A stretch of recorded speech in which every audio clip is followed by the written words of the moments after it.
Mi papá me miró directamente a los ojos y dijo, gastamos tus ahorros en alguien mejor. Sin dudar, sin pestañear, solo la verdad. Pensó que yo era demasiado débil para cuestionarlo. La habitación pareció encogerse a mi alrededor, el tintineo del tenedor de Noah, la tos fingida de mi mamá, el bajo zumbido de la lámpara del comedor. Por un segundo, no estuve segura de si mi propio pulso o el silencio era más fuerte. Finalmente pregunté, ¿mejor que yo? Fue entonces cuando el abuelo se levantó lentamente, su rostro endureciéndose. El tipo de dureza que significa que algo está a punto de romperse. Di el nombre de esa persona ahora.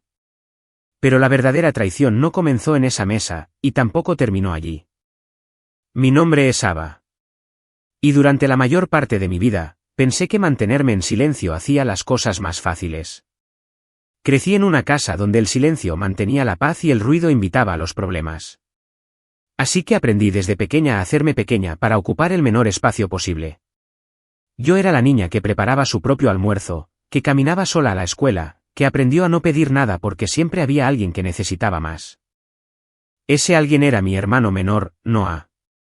La gente siempre decía que tenía potencial, como si fuera algo que exhalaba naturalmente, algo alrededor de lo cual el resto de nosotros debíamos orbitar. Mamá y papá alimentaron esa idea con todo lo que tenían, elogios, atención, dinero, orgullo. Para cuando éramos adolescentes, el favoritismo ya no era sutil. Era un sistema, y se esperaba que yo entendiera por qué tenía sentido. Recuerdo cumpleaños en los que Noah recibía bicicletas, aparatos electrónicos, zapatillas nuevas del centro comercial. Yo recibía cosas como, eres una dulzura muy práctica.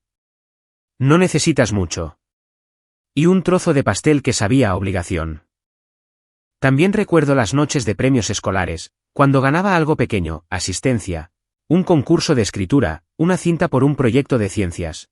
Y mamá aplaudía educadamente mientras papá susurraba algo sobre cómo ya llegaría el momento de Noah.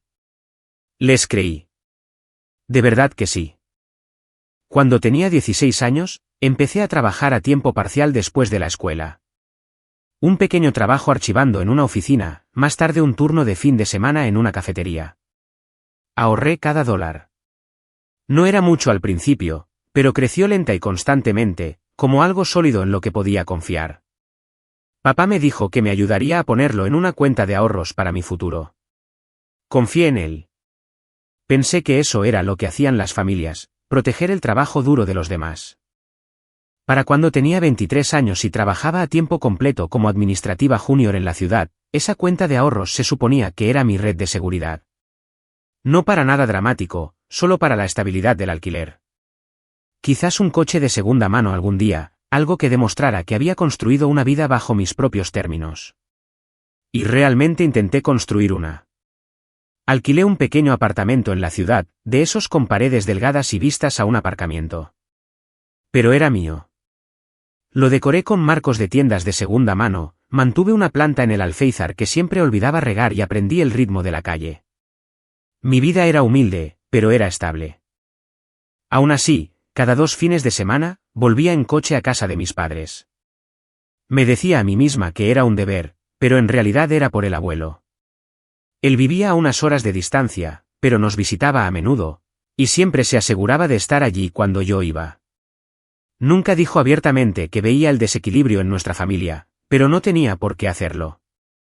Sus preguntas eran amables, pero agudas en los puntos correctos.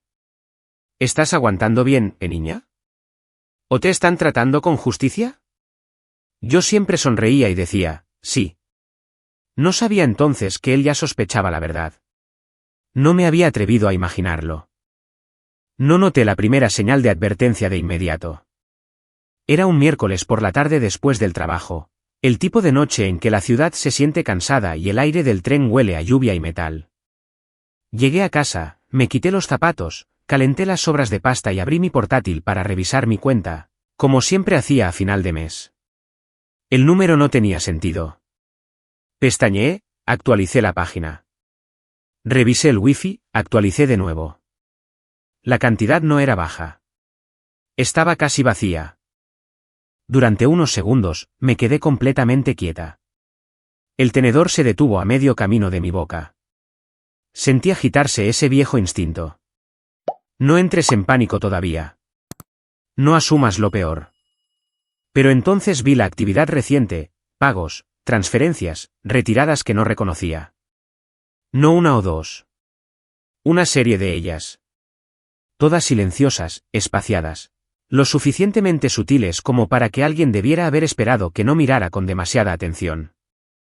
Alguien que sabía que rara vez me quejaba. Al día siguiente, en casa de mis padres, intenté actuar con normalidad. Mamá estaba cortando verduras, tarareando para sí misma. Noah estaba tumbado en el sofá con un portátil nuevo brillando en su regazo. Nuevo, elegante, caro. No el tipo de cosa que solía tener, a menos que alguien hubiera tirado la casa por la ventana. Bonito portátil, dije con cuidado. Ni siquiera levantó la vista. Sí. Papá dijo que ya era hora de que tuviera algo decente para las clases. Se me oprimió el pecho. ¿Clases? ¿Estás yendo a clases ahora? Sí. Algunos programas extra, equipo, material.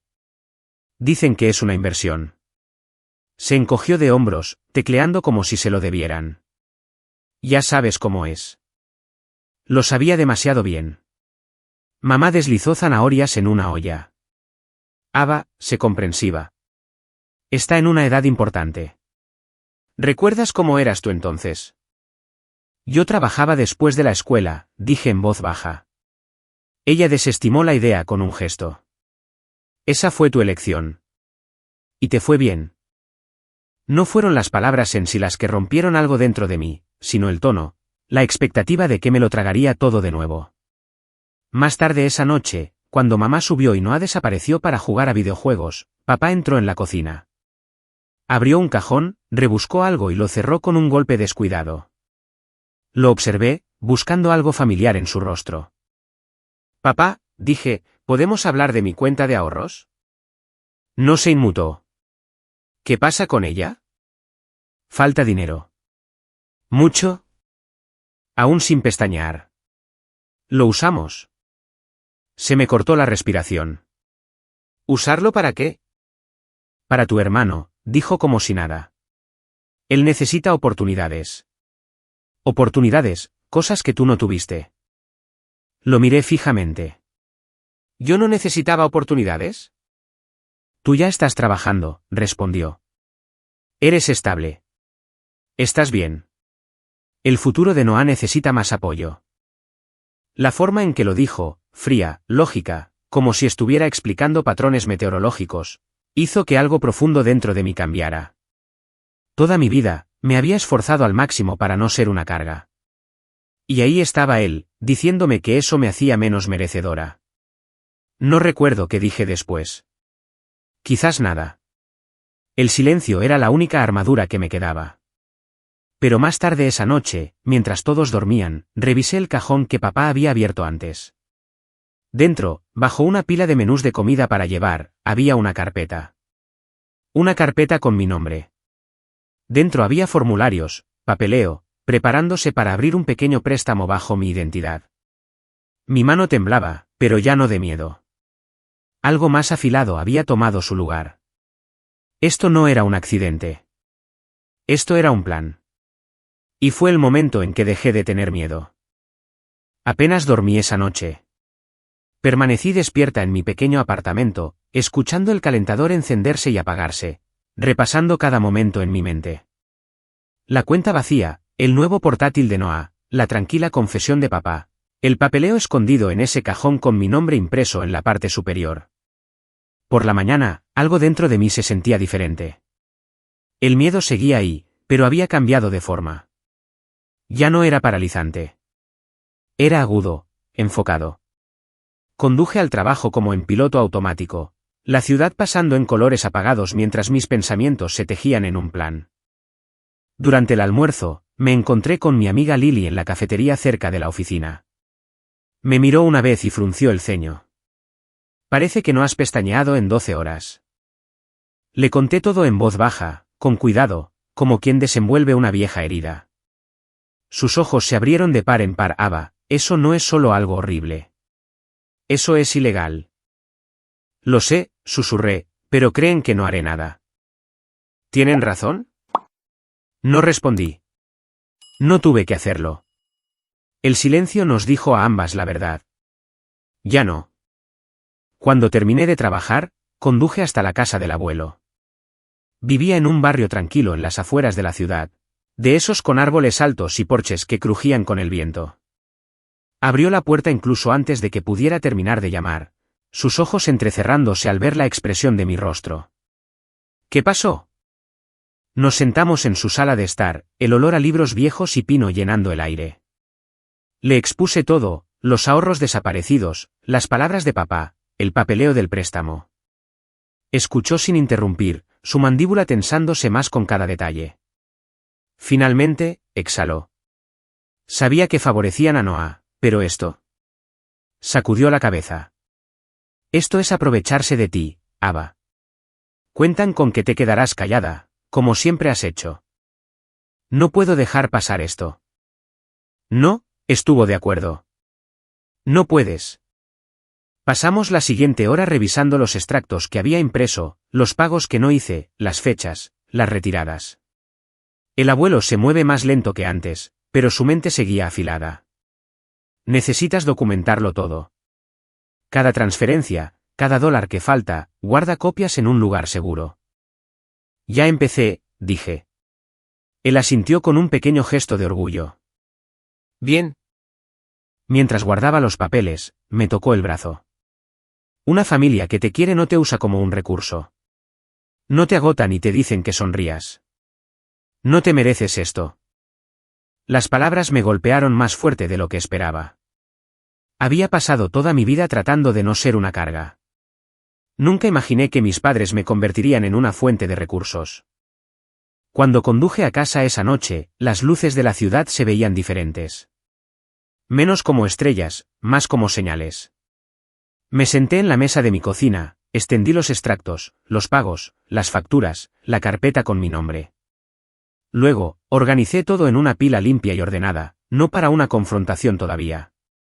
Para el momento en que papá menos se lo esperara, y sabía exactamente cuándo sería ese momento. A mis padres les gustaba organizar cenas familiares cada vez que el abuelo nos visitaba. Decían que hacía que la casa se sintiera cálida, pero siempre se sentía como una puesta en escena, como si estuvieran representando una versión de la familia que en realidad no éramos. Cuando el abuelo llamó para decir que estaría en la ciudad ese fin de semana, mamá inmediatamente planeó una. Me pidió que llegara temprano. No lo hice.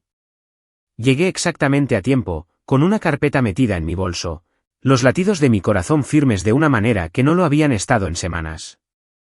En el momento en que entré en la sala de estar, supe que algo andaba mal.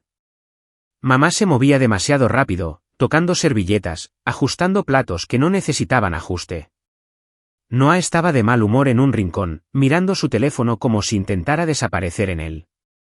Papá, tranquilo como siempre, estaba cerca de la entrada de la cocina, con las manos en los bolsillos y una expresión ilegible. El abuelo estaba sentado en la mesa del comedor, con su bastón apoyado junto a su silla, sus ojos más agudos que nunca. Cuando me miró, algo en mi pecho se calmó. La cena comenzó con normalidad, demasiada normalidad. Conversación trivial, cubiertos tintineando, el olor a pollo asado mezclándose con el leve limpiador cítrico que mamá siempre usaba, pero el aire se sentía tenso, a punto de romperse. Papá cortó su comida y me miró. He oído que el trabajo te mantiene ocupada. Sí, dije. Ha sido constante. Estamos orgullosos de lo independiente que eres, añadió mamá.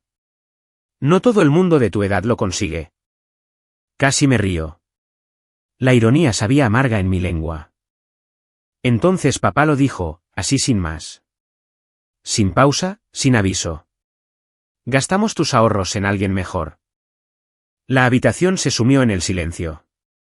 El tipo de silencio que no hace eco, solo presiona. Sentí la mirada del abuelo moverse de mí a papá, lenta y pesada. Noah se quedó helado a medio masticar. Mamá dejó su tenedor demasiado rápido, el metal resonando contra su plato. Tragué saliva una vez. Mejor que yo. Papá no pestañeó. Tu hermano necesitaba apoyo. Tú no. Es simple. ¿Simple? Una palabra como esa nunca debería usarse para justificar una traición. No aparté la mirada. Ese dinero era mío. Todo. Yo trabajé por él. Estarás bien, dijo, agitando la mano en el aire como si espantara una mosca. Eres responsable. Fuerte. Noah necesita más orientación. El abuelo empujó su silla hacia atrás, un sonido abrupto y chirriante que atravesó la habitación. Se levantó lentamente, pero con una presencia que llenó cada rincón. Di el nombre de esa persona, dijo, su voz baja, firme. Ahora. Papá abrió la boca, pero lo que salió no fue confianza. Fue pánico disfrazado de irritación. Papá, esto no es asunto tuyo. Manejamos las cosas como nos pareció conveniente. Eso está claro, dijo el abuelo. Demasiado claro. Su mirada se dirigió hacia mí. Metí la mano en mi bolso y saqué la carpeta. Mis manos no temblaron esta vez. Cada página se sentía como un ancla, no como una carga. He traído algo, dije. La mandíbula de papá se tensó. ¿Abba? Puse los papeles sobre la mesa. Extractos, retiradas, pagos, facturas, fechas alineadas como una confesión. La última página, el papeleo del préstamo, quedó encima. A mamá se le cortó la respiración. ¿De dónde has sacado todo eso? Estaba en tu cajón, dije con calma. El que pensabas que nunca revisaría. Noah se inclinó hacia adelante, la confusión extendiéndose por su rostro. Espera, ¿esto salió de su cuenta? Necesitabas esas clases, espetó papá. No empieces a actuar como un desagradecido. Yo no te pedí que tomaras su dinero, replicó Noah, la primera grieta real en su voz. ¿Por qué lo hiciste? Porque te lo merecías, dijo papá bruscamente. Abba no necesita cosas caras. No necesita las mismas oportunidades. Se las arregla sola.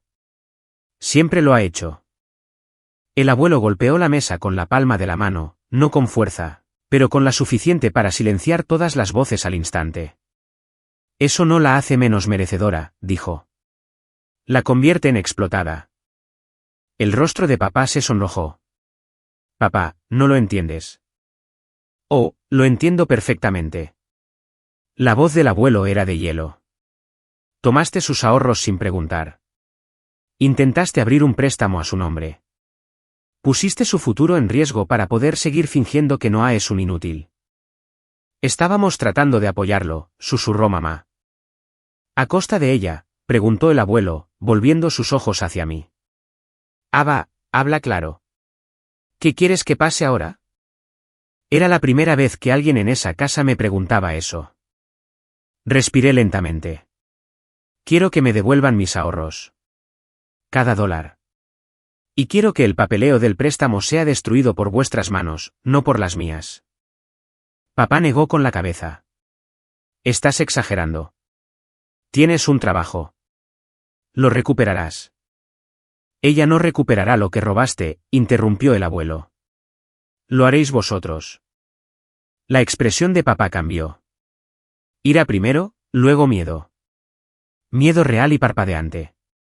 La voz de mamá tembló. No tenemos esa cantidad de...